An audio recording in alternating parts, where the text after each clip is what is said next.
How's it going, guys? I hope everybody's having a great holiday with family and friends.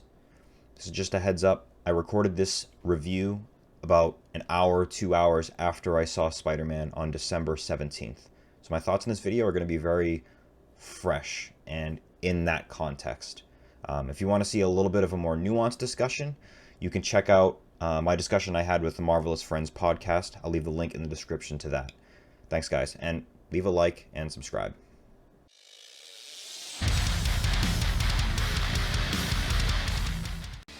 Okay, guys, spoilers, spoilers, spoilers. Don't watch if you don't want to get spoiled for Spider-Man No Way Home. You've been warned. William Dafoe's Goblin? Holy shit. This dude was maiming people. This dude, he was a fucking monster. You know, we had all this hype leading up to this movie coming out, and especially with that villains panel, what William Dafoe said about his character having depth and having purpose and everything. In addition to that, we had a very monstrous element to the Green Goblin that truly made him the sinister one out of all of them.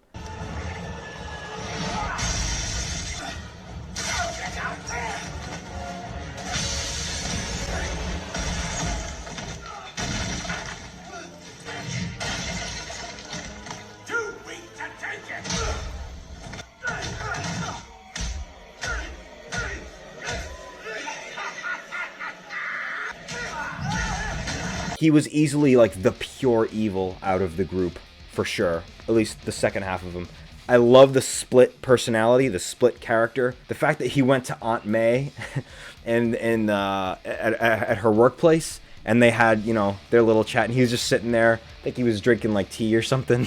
He just looked so innocent, but he had like purple. That was a good way to segue. I see what you did, Marvel. You gave him a purple sweater with the green, with the green jacket or whatever it was.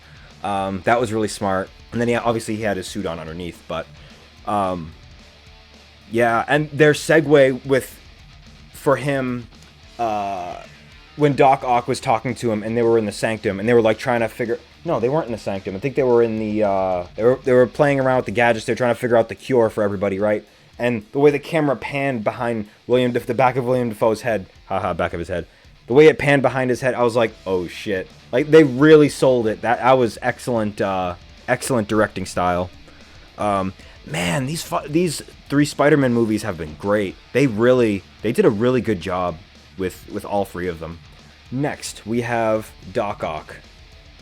Doc Ock him and Electro had, like, their personality was, like, here. Jamie Foxx's Electro and Alfred Molina's Doc Ock, they were, like, right here in personality and, like, owning the screen when they were on it. I love that they did the inhibitor chip. How Tom Holland's Spider-Man managed to figure that out with that nanotechnology or Stark Tech or whatever. That was really, really cool. And there was so much acknowledgement of what the fandom's opinions of like the different Spider-Man is.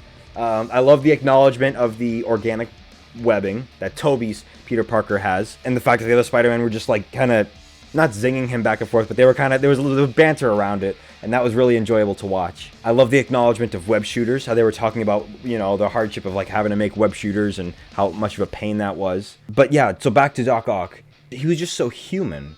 Like I love the way they handled the manner in which Peter got control of the arms. That was really, really smart. You thought he upgraded, but in reality, he got nerfed. And Tom Holland's Peter was able to take control of them with ease and then save that woman. There were a couple of awkward scenes. Not gonna lie, some awkward things. Like, I guess it was saved by the little quip. But when that MIT lady who decides what students get boarded to MIT, when she came out of the car, like when she's sitting in the car and she's like, well, I'm gonna save you. I felt a little cartoonish to me, a little bit. But then, you know, right after that, she has her little quip against Doc Ock, shame on you, or whatever she says. That was enjoyable. That was funny. Okay, so on to Jamie Foxx's Electro. They really changed his character. They just made him, like, Jamie Foxx, but serious, if anything. 'Cause Max was kind of a nerd, right? sideline, folks, please. I got blue curtains here. A little help? A little help, please? And then he was speaking just like this very ethereal, electrical sounding voice when he was blue in Amazing Spider-Man 2. But in this one, they humanized him more, for sure. But they kind of tried to make him... He had an impending aura about him. Not just his aura, he's literally throwing lightning bolts, and you got the sense of that. You're like, damn, this dude cannot be fucked with. Like, he's a guy throwing around lightning, and it's like, it wasn't just like, oh, just throwaway villain, you know, whatever. He's fighting a guy who shoots webs. It was like, this dude is going to absolutely fuck you up if you don't figure out how to defeat him. It was that serious with him. Not gonna lie, Lizard, which, you know, I think out of all the Spider-Man villains, he's definitely one of the ones people don't care about very much. I think the one moment I liked with him was when he charged in the room with MJ and Ned when they had the box that Doctor Strange had. Because that was reminiscent of the library scene, right? You know, with Stan Lee's listening to music and Andrew Garfield and Lizard are fighting in the background. Like, that whole scene, like, that scene was great. It was a very good representation of, like, their physical prowess and their physical strength. They're destroying stuff around them in a confined space. I find that works with Lizard. If you put Lizard, like, in a building, like, running through a cubicle office, that looks like cool. That's like a good setting for him. But I think if you put him like outside in like the open, he kind of loses some of his oomph, some of what like makes him kind of imposing, you know. I loved so much of the acknowledgement, again with the web, right, the organic web. So I had Norman Osborn say, you know, I'm something of a scientist myself. Fucking gold. Because it, you know, he said it, but it's also like kind of a meme, like everybody kind of jokes around about that. There were some other ones too. Yeah, like Doc Ock said, the power of the sun in the palm of my hand, right? That wasn't really much of a meme, but, you know, a literal quote that he said in Spider-Man 2. Max's epiphany moment with Andrew fighting on the construction site, you know, around Lady Liberty. And, well, they were talking about Spider-Man. I guess he was surprised that Andrew Garfield was white. And, you know, you could make your political argument about that. But he said maybe there's a black Spider-Man out there. So I'll give them points for that one. Miles Morales, I think a live action one of him would be really good. I know there was rumors that, like, what was it, Donald Glover was going to do it. I don't know. I think he's a really good actor. I don't know if he's Miles, though. But I don't know. We'll see. Was it Donald Glover? I don't know. I'll have to look that up again. Oh, also, the suit in the end of the movie. Loved that. Loved it. It was a very optimistic, bright blue, solid, strong red. And it was very much reminiscent of Andrew and Tobey's Spider-Man costumes. And it was obviously inspired by them. I liked that a lot. I liked it a lot. It was kind of bittersweet, I guess, because what I really liked about Tom's suit is that kind of had its own identity to it. That's actually what I also liked about the Amazing Spider-Man 1 suit. I love that suit for Andrew. That's what I wanted in this movie, because you would have had 3 basically very different looking Spider-Man, but I found there were moments where you kind of jumbled up Tobey and Andrew's suit, because Andrew's suit from Amazing Spider-Man 2 is just so regular. Tobey's suit is like iconic, but Andrew's suit is just very vanilla, at least in Amazing Spider-Man 2. Now, I'm not knocking it. You know, we had him in the movie, so I'll take it. But all I'm saying is I much prefer the suit from Amazing Spider-Man 1. The unique eyes and the unique arm design and the ridged fabric. It's very, very cool. That was the whole point, right? Amazing Spider-Man. That's what it was. Spin-off Spider-Man. Amazing Spider-Man. He's supposed to look spin-off-y, right? That was the point, I thought. But then the second one, they're like, oh, we'll make classic suit. Whatever. Maybe they did it for critic reasons or fan reasons or whatever, but, you know, it is what it is, I guess. Tobey stopping Tom Holland's Spider-Man from killing Norman. That was really, really cool. His demonstration of his strength. You know, I've seen videos where they say Tobey's Spider-Man is the strongest physically, like he has the most physical strength. Hard to say how true that is, but I could see it, right? He's gotten absolutely just wrecked in several, on like all of his movies. He's gotten messed up to hell. But So have all of them, I guess. Like, I guess that's part of Spider-Man's shtick, just getting really maimed and messed up. Speaking of getting messed up,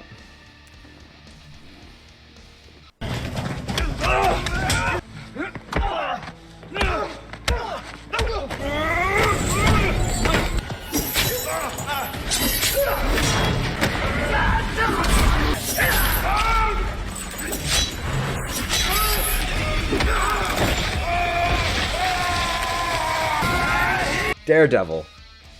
We actually got, well, we got Charlie Cox, Daredevil, and he happens to have exceptional reflexes. Andy happens to be blind, and, you know, I just couldn't be happier.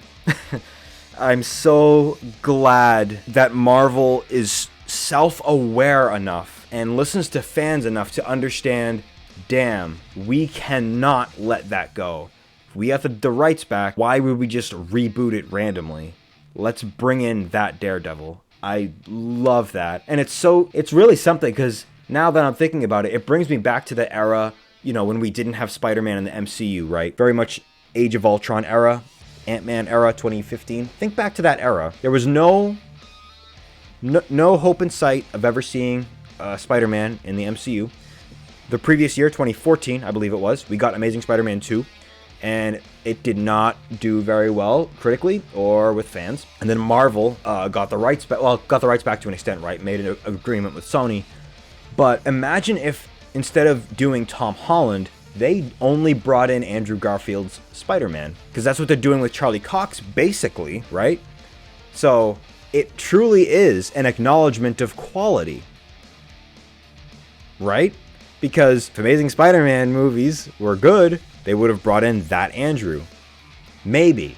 But we didn't have the multiversal, you know, stuff going on then. So there's that too. But, you know, bear with me on this. But, you know, we got Tom Holland. We got a fresh one. Whereas with Charlie Cox, we did not get a reboot. We got the same Charlie Cox that played the iconic role in Daredevil, which, man, it's something of a sleeper, isn't it?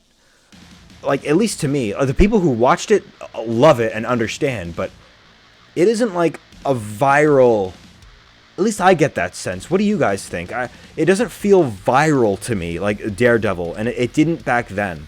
I remember when Jessica Jones came out, and off the heels of the success of Daredevil doing pretty well, Jessica Jones was just praised like mad season 1. And look at that, like that hardly stood the test of time at all. But people have been demanding that we get Charlie Cox back as Daredevil because he did such a great job.